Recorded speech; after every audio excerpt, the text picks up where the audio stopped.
D.H. Lawrence authored Daughters of the Vicar, which was featured in the collection The Prussian Officer and Other Stories, published in 1914. This narrative paints a portrait of an isolated upper-class family residing in a small mining village. The story revolves around two sisters who traverse divergent paths in their quests for love and marriage. Mr. Lindley secures the role of vicar in Aldecross, a modest town inhabited by farmers and laborers. Accompanied by his wife, Mrs. Lindley, he relocates to the village, setting up residence in a humble cottage that his meager salary can sustain. However, the villagers view the Lindleys as outsiders and fail to extend a warm welcome. Meanwhile, the Lindleys perceive the villagers as inferior due to their lower social status. Mrs. Lindley brings forth numerous children, raising them according to aristocratic customs.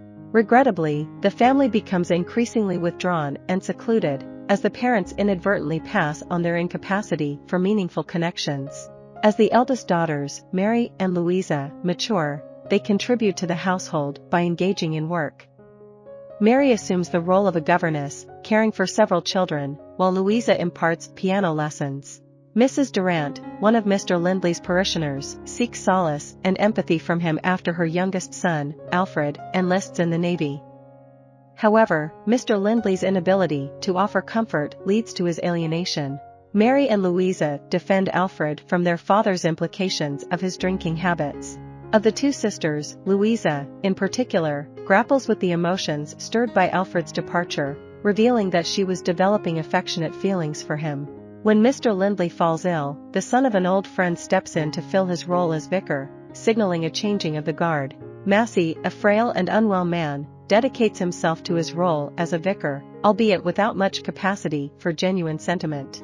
Mary becomes drawn to him, recognizing his potential as her last chance to secure marriage and avoid a destitute future. Their union takes shape, but it lacks love, and Mary, despite her efforts to be a dutiful wife, gradually withdraws from the outside world. She relocates to a small dwelling on the village's outskirts and begins distancing herself from societal interactions.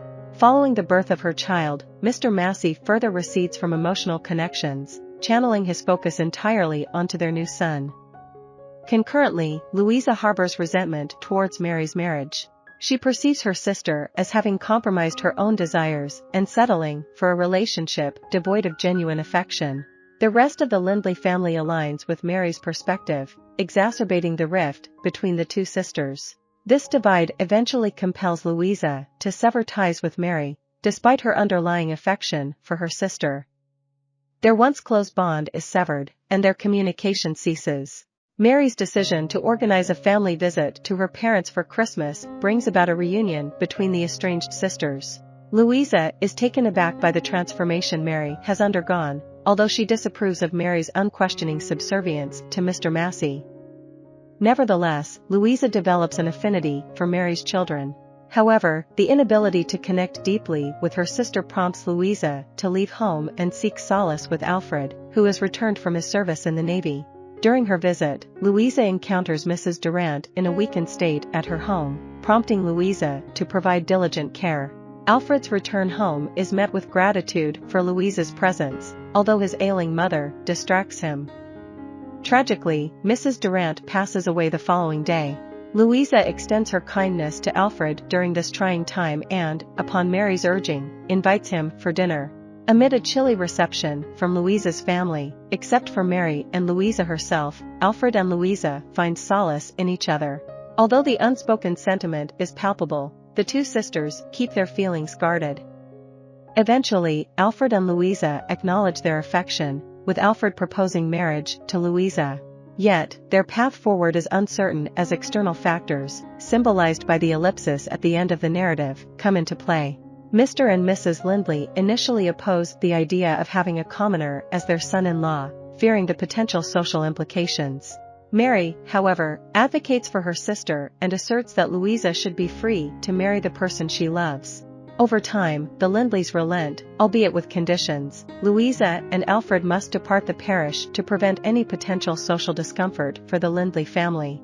Accepting this compromise, Louisa and Alfred decide to start anew in Canada. The story concludes with their plan to elope the following day. Lawrence's intention in crafting the narrative was to delve into various facets of love, particularly highlighting the contrast between Mary's familial love and Louise's romantic love. Mary's affection finds expression in selflessness, as she sacrifices her own aspirations to tend to her family's financial needs and fulfill their expectations. On the other hand, Louisa demonstrates her love by embracing risk and defying societal norms to be with the man she genuinely cares for. Despite their divergent paths, it's crucial to acknowledge that the bond between Mary and Louisa remains unbroken throughout the narrative. I hope you enjoyed this video. Leave a like if you did and be sure to subscribe. Thank you.